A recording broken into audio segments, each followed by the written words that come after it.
Good morning. Right, I'm going to see if I can repair my driver's seat in my Volkswagen T4 van, Vera. As you can see, I'm going to turn the camera around now. I've already got it on the workbench and this side is collapsed. Alright, can you see that? So we're going to investigate it now and see if we can do a repair or we need a new part for it. Okay, first of all you'll need to unscrew the van from the seat from the van, and this it's held on with 4 of these 15mm bolts, 15mm nuts. Okay, right, so job number one is, and occasionally the camera might go off while I'm adjusting the position and stuff. Job number one is going to be to just pull out the headrest, which I think just pulls out like so. Okay, we're going to take that over to Vera, which she's up on the chocks at the moment, and we're going to just put her in there, and then we're going to see about getting that seat cover off. Okay, I've secured the seat to my workbench. Use some G-clamps here underneath, as you can see, just to stop it falling over backwards because it's quite weighty. And we're going to, I think the first thing we need to do is to wind the seat flat. So we wind it out flat.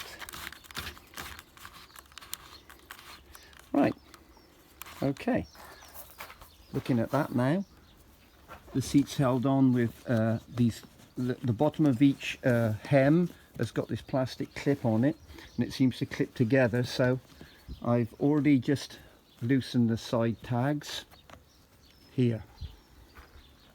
Alright, I think I'm going to need a little screwdriver or something just to prise that off, so I'm going to away to my kit box now. Right. I needed 2 hands to start that, but basically you push a screwdriver down into that, in that little square, and holding the back piece, which is under there, up, you push it downwards and that releases it, and then I think you can just run your fingers along it like so, and it's become unclipped. Let's push that back through backwards, and there it is, unclipped. Right, we're going to wind the seat back up now.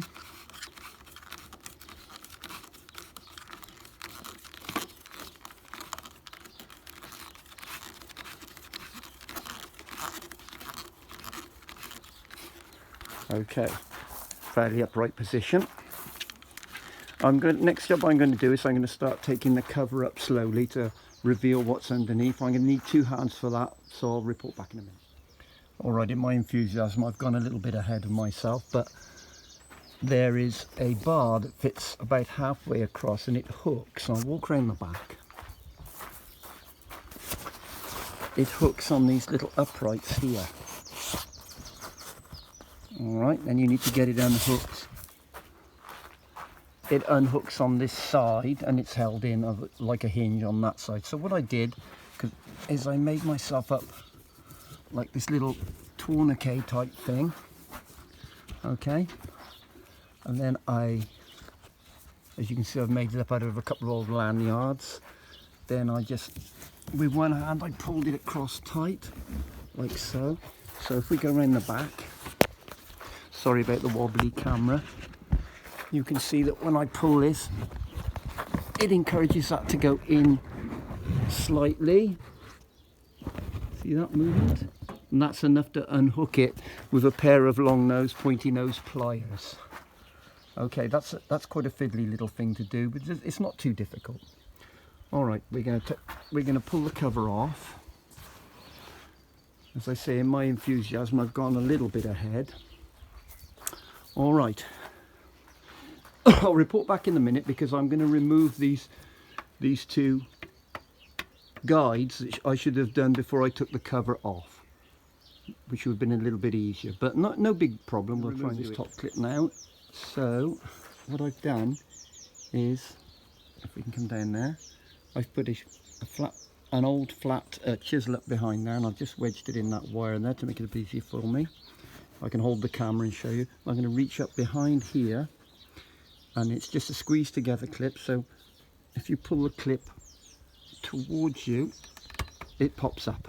All right, then it'll fight a little bit, but it will come out. Okay, so you can see, there it is, just squeezes together. Right, we've got the covers removed now, so we're going to investigate the problem. And I think it's easy to see what it is. All right, Jude? Right, we're investigating the problem, and you can see what it is. This is split right down through here. Okay, which is allowing it to fall off the frame and not holding it in the correct position like it is this side. All right, so I've done some investigation online, and it looks like it's about a 45 quid job just to get this piece of foam. If you want to get a new piece, that's if you can get hold of one. What I'm going to try and do is I'm going to try and do a repair using a spray foam glue. So let's see how we get on, shall we? Right, I bought myself some of this contact adhesive spray. It's the sort of thing they use for doing around the edges of carpets. It sticks foam pretty good. Cost about 3.5 quid, so that's not too bad. Also, to hold it together with, whilst I'm doing the job, I've just got myself a little bit of usual decorator's masking tape, okay? Righto. I've given the can a good old shake. Now I'm going to do a little test spray on this piece of wood to see how far away I need to hold the spray can.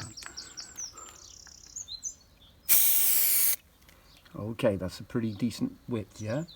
Alright, so I've turned on this one, you can turn the nozzle upright, and it allows you to spray a little bit more of a narrow beam rather than a wide beam. Okay, so if we turn that slightly to the side, oh, you can see how it does it. Okay, good.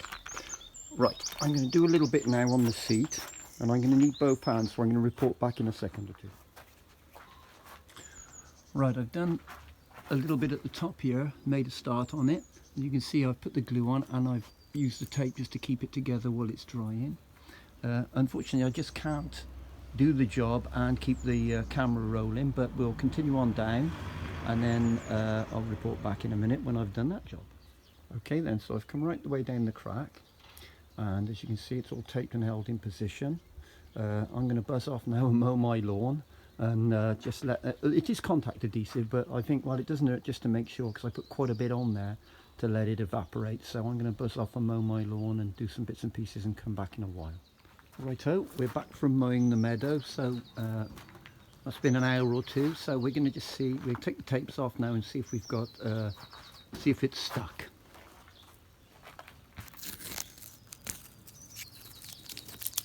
I'm just going to remove this masking tape carefully. Oh, it's sticking to the masking tape a little bit, which is a good sign. If I go too far, I'm just going to have a little bit of a prise there just to see how we're doing. Oh, that's stuck pretty good. Perhaps a little bit more just in there. But that's stuck pretty well. I think that's as tight as we can imagine that it could stick using contact adhesive. Right, I'm going to strip the rest of these off now.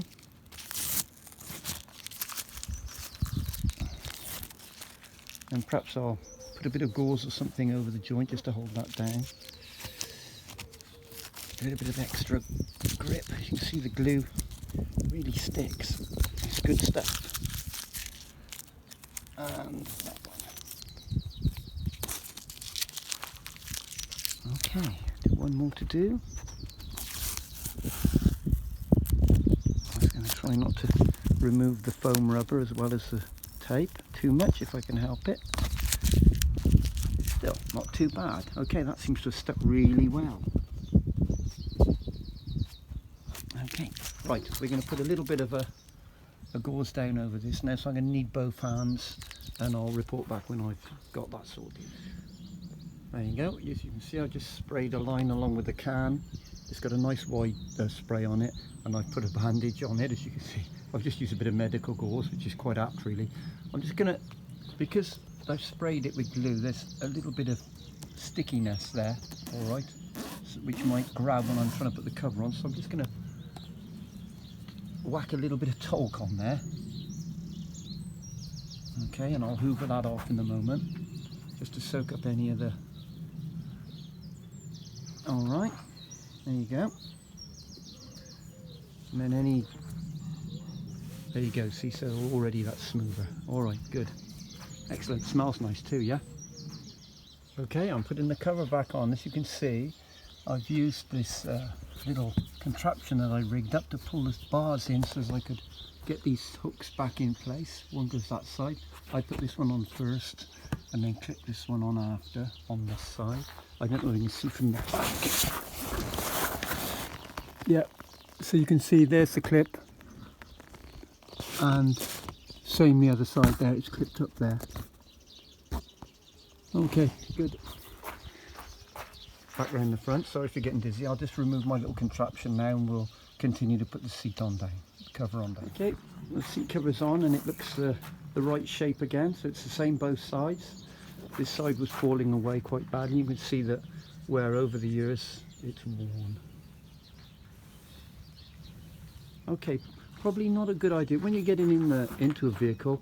It's not a good idea to use this as a means to pull yourself into the vehicle, because you know it's surprising that how much damage can occur there. All right, so if you can find another way of getting into the vehicle other than pulling yourself in with the seat, that's always a good plan. Right, these have got to go back in the top now. Okay, so you can see the hole. Make sure the seating material's lapped inside.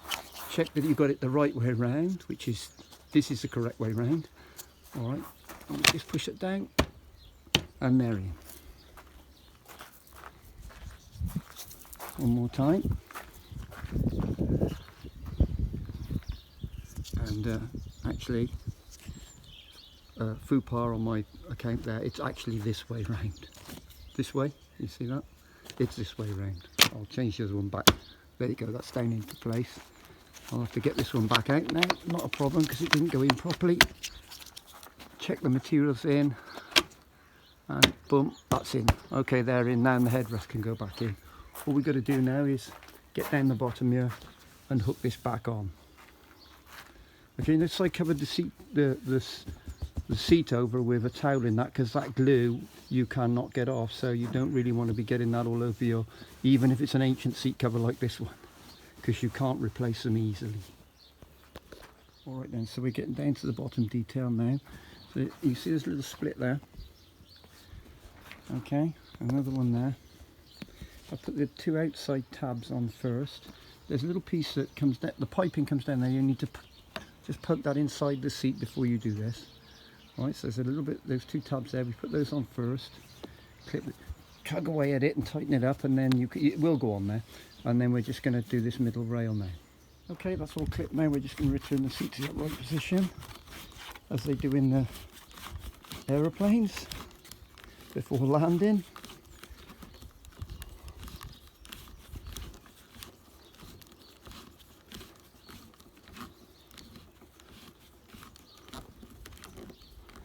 Excellent. We'll just take a wander over to the other van. So when you get the headrest, there you go. Oh, wrong way round, Philo. Let's put him in like that. Okay, he's in there. Push him on down, which we will do in a minute or two. Okay.